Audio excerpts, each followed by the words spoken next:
Durian dikenali sebagai raja buah di kalangan orang ramai, terutama masyarakat di Asia Tenggara. Memiliki bau yang menyengat, tekstur yang lembut serta rasa yang enak dan berlemak. Warna kekuningan adalah merupakan sesuatu yang akan menarik perhatian orang ramai untuk mencubanya. Selain itu, durian juga telah diiktiraf oleh kerajaan Malaysia sebagai satu sumber kekayaan baharu.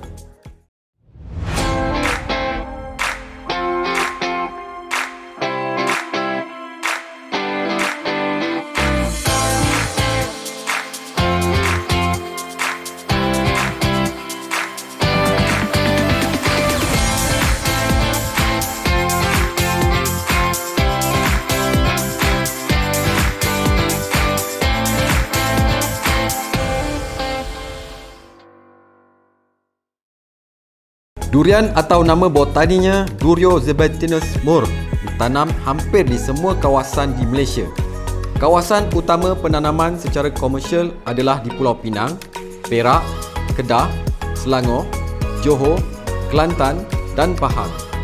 Di Malaysia terdapat dua kategori durian iaitu durian klon dan durian kampung. Sehingga kini, sebanyak 211 jenis klon durian telah didaftarkan di bawah Jabatan Pertanian Malaysia. Berikut adalah klon-klon durian komersial yang bernilai tinggi di pasaran.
Daripada klon-klon komersial ini, hanya klon D24 dan D197 iaitu Musang King sahaja yang dieksport ke luar negara, khususnya bagi pasaran China, Singapura, Hong Kong, Vietnam dan USA.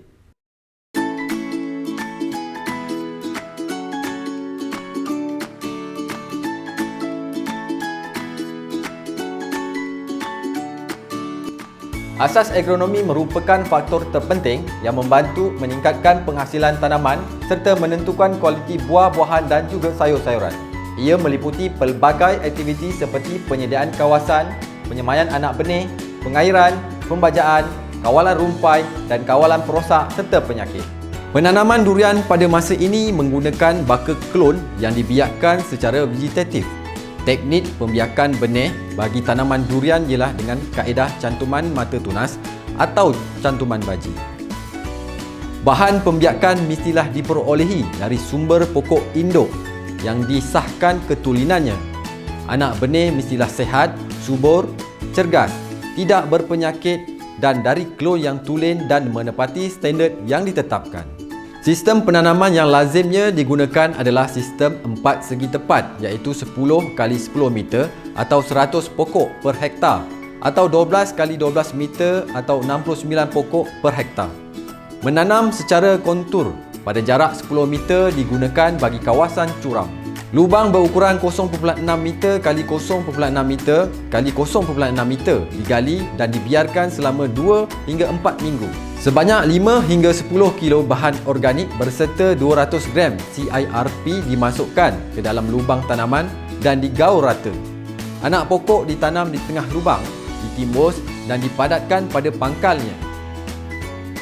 Pokok durian yang ditanam dari benih cantuman biasanya mengeluarkan hasil pada tahun ke-6 selepas ditanam, walaupun kadangkala ada pokok yang boleh mengeluarkan hasil pada umur 4 atau 5 tahun selepas menanam melalui pengurusan air, baja dan cuaca yang baik.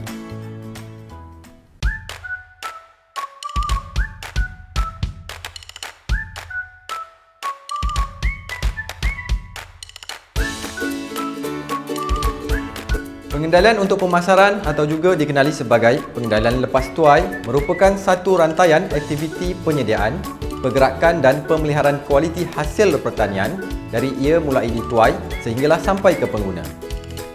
Secara umumnya, pengendalian untuk pemasaran hasil tanaman bagi durian akan melibatkan aktiviti penuaian, pengendalian di ladang, pengendalian di rumah pembungkusan atau pusat pengumpulan yang melibatkan aktiviti pemilihan, pembersihan, penggeredan, pembungkusan, pelebelan, penyimpanan sementara dan pengangkutan ke pasaran.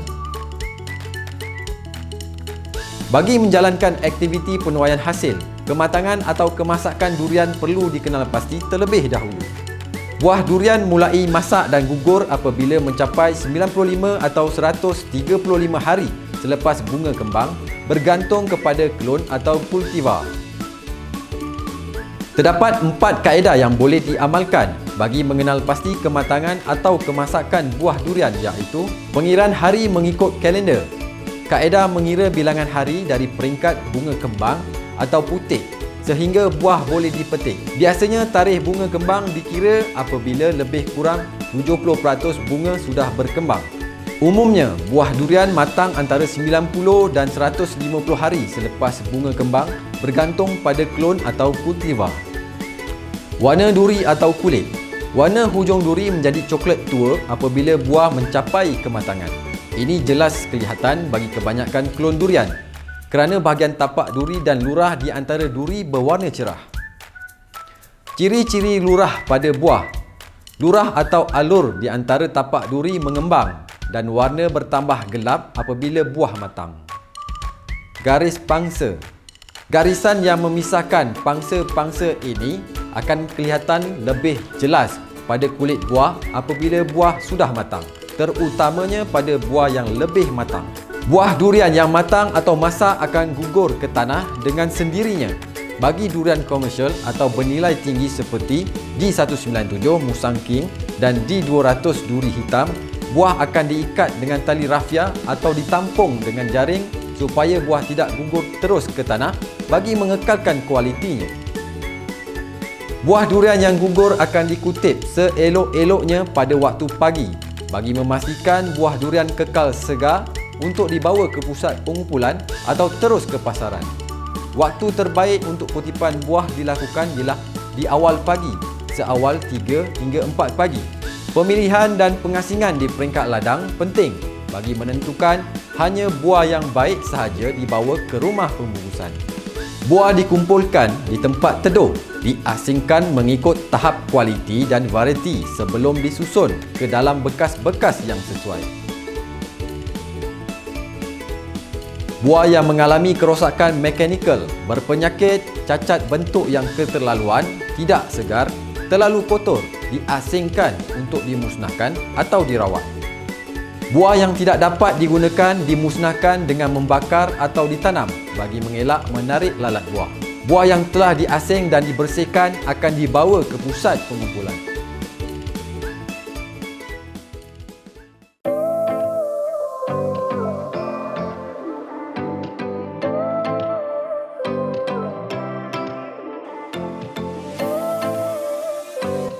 Pusat pengumpulan atau juga dikenali sebagai rumah pembungkusan atau sebuah pusat yang menjalankan aktiviti-aktiviti nilai tambah iaitu value added terhadap hasil pertanian melalui proses pemilihan, pembersihan, penggeredan, pembungkusan, pelebelan, penyimpanan sementara dan pengedaran bagi memenuhi spesifikasi dan kehendak pasaran. Buah yang diterima dari ladang perlu diperiksa bagi memastikan kuantiti dan kualiti memenuhi spesifikasi yang diperlukan. Catatan rekod penerimaan seperti variti, nama pembekal, tahap kematangan, kualiti, kuantiti, saiz dan grade hasil dicatatkan bagi tujuan pengesanan dan pembekalan. Pemunggahan di pusat pengumpulan dilakukan dengan berhati-hati. Elakkan dari menghempas bakul dan tempatkan buah di tempat teduh. Pengasingan durian yang tidak mencapai tahap kualiti yang dikehendaki pasaran adalah mengikut kriteria seperti terlalu muda atau tidak matang, rosak mekanikal, berpenyakit, kecacatan terlampau dan tidak segar. Selain daripada itu, durian juga perlu diasingkan mengikut kumpulan variti, kualiti dan saiz. Bagi mengenal pasti kematangan durian yang masak dengan sempurna, ada beberapa kaedah yang boleh digunakan atau diamalkan. Antaranya ialah dengan menghidu bau bagi durian yang masak dengan sempurna, aroma yang kuat akan dapat dihidu. Kaedah yang kedua adalah dengan menggoncang buah, di mana apabila kita dapat rasakan gegaran di bahagian dalam, ia menunjukkan durian telah masak dengan sempurna dan menandakan bahawa isi durian telah terpisah daripada pangsanya. Bagi buah yang berkualiti pula, ianya agak ringan dan apabila diketuk, kedengaran agak kosong. Itu menandakan bahawa buah telah masak dengan sempurna. Bagi kaedah keempat pula adalah dengan menyentuh durinya, di mana durian yang telah masak dengan sempurna di bahagian hujung durinya agak lembut. Keluaran pertanian yang akan dipasarkan perlu digrade mengikut kehendak peraturan-peraturan Lembaga Pemasaran Pertanian Persekutuan, iaitu penggradean, pembungkusan dan pelebalan keluaran pertanian tahun 2008 di bawah Akta 141. Penggradean adalah aktiviti mengasingkan hasil keluaran pertanian mengikut kualiti, indeks, saiz atau bilangan berdasarkan spesifikasi yang ditetapkan dalam standard. Di bawah peraturan GPL, iaitu penggradean hasil pertanian dikelaskan kepada 3 grade, iaitu premium, grade 1 dan grade 2.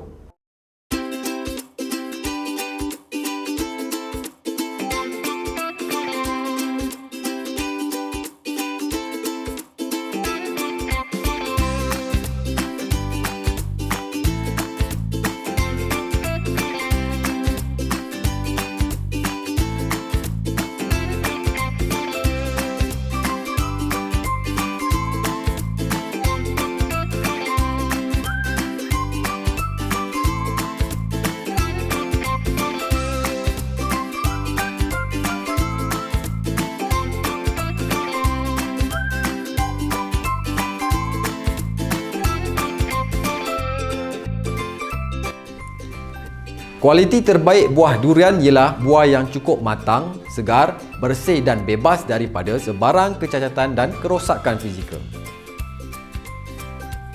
Kualiti yang diterima di pasaran pula ialah buah cukup matang, segar, bersih, terdapat kecacatan minimum dan agak bebas daripada kerosakan fizikal. Manakala kualiti yang tidak dikehendaki di pasaran pula ialah buah tidak cukup matang, tidak segar, kotor dan terdapat kecacatan bentuk dan rupa yang teruk. Kerosakan disebabkan oleh haiwan perosak, penyakit dan kecederaan mekanikal yang menjejaskan jangka hayat dan kualiti. Saiz durian ditentukan oleh berat dalam kilogram. Kod A bagi berat melebihi 4 kg, manakala kod B bagi berat di antara 3.1 hingga 4 kg. Kod C pula berat 2.1 hingga 3 kg.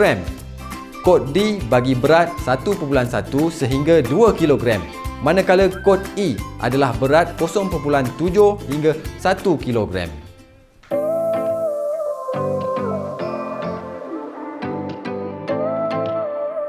Peraturan-peraturan Lembaga Pemasaran Pertanian Persekutuan iaitu penggradean, pembungkusan dan pelebalan keluaran pertanian tahun 2008 atau peraturan GPL mewajibkan setiap keluaran pertanian yang akan dipasarkan perlu dibungkus.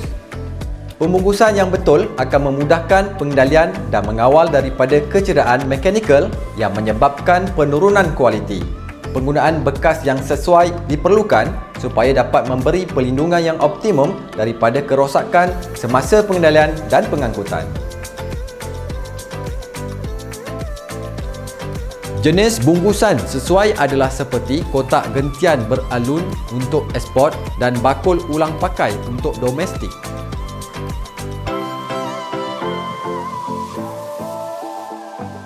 Seterusnya, buah-buahan dan sayur-sayuran yang telah dibungkus dengan baik hendaklah dilabelkan. Di bawah peraturan GPL, sesuatu hasil pertanian untuk jualan hendaklah disertai dengan label yang mengandungi maklumat-maklumat seperti berikut: nama atau kod penanam bagi Sabah dan Sarawak sahaja, nombor kad pengenalan atau pendaftaran syarikat, alamat pengeluar, jenis komoditi, grade, tarikh tuaian, bilangan dan berat bersih.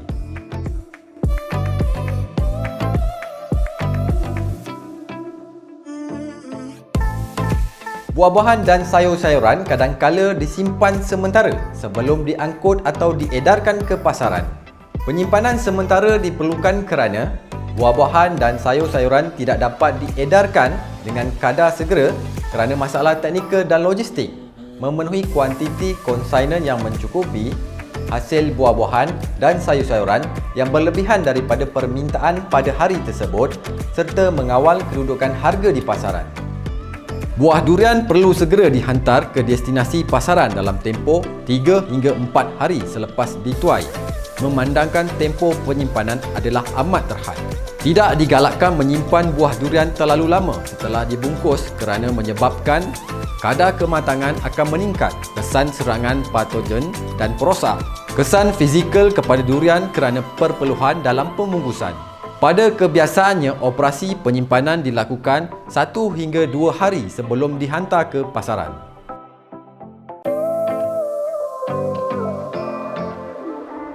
Pengangkutan atau logistik merupakan perkara terpenting bagi memastikan komoditi yang sampai ke destinasi kekal berkualiti sebagaimana yang diperlukan pasaran. Lori biasa digunakan untuk hantaran jarak dekat. Buah-buahan dan sayur-sayuran yang telah dibungkus sama ada menggunakan bakul, kotak atau jaring perlu disusun dengan rapi bertujuan untuk mengurangkan pergerakan atau gegaran sewaktu perjalanan yang boleh menjejaskan kualiti. Pastikan juga pengudaraan di atas kenderaan mencukupi untuk mengurangkan suhu. Perjalanan di waktu malam juga digalakkan kerana cuaca sejuk pada waktu tersebut. Pengangkutan yang sesuai adalah seperti lori, lori sejuk, kontainer dan reefer.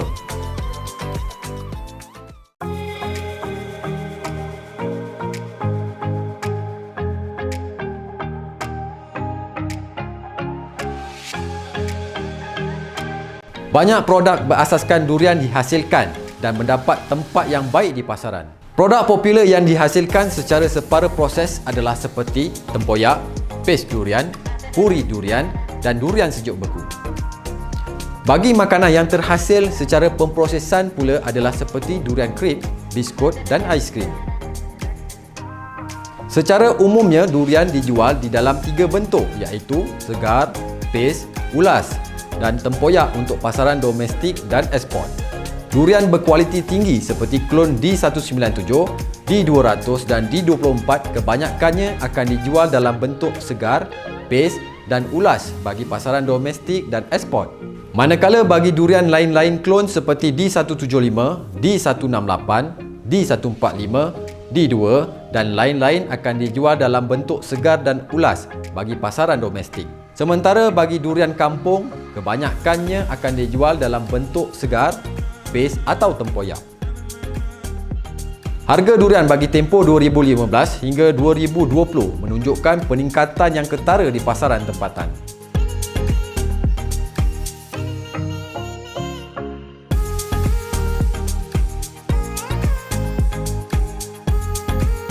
Harga durian kampung meningkat daripada RM4.95 pada tahun 2015 kepada RM12.50 pada tahun 2020. Manakala bagi harga durian D24 pula meningkat daripada RM12.60 pada tahun 2015 kepada RM22.45 pada tahun 2020. Kesimpulannya, peningkatan harga ini menunjukkan permintaan pengguna yang amat menggalakkan terhadap raja buah ini. Fama menawarkan perkhidmatan pemasaran dan bimbingan kepada usahawan bagi mendapatkan ruang dan juga peluang dalam memasarkan hasil pertanian. Fama juga berperanan dalam memastikan produk pertanian dalam industri makanan tersedia dan mampu diperolehi pada harga yang mampu dibayar oleh pengguna. Bagi melaksanakan peranan ini, Pharma telah mempertingkatkan kecekapan di sepanjang rantaian pemasaran dengan memberi fokus dalam memperkukuhkan bekalan makanan melalui program ladang kontrak, memperluaskan akses pasaran dan meningkatkan promosi pasaran tempatan sehingga ke pemasaran peringkat antarabangsa.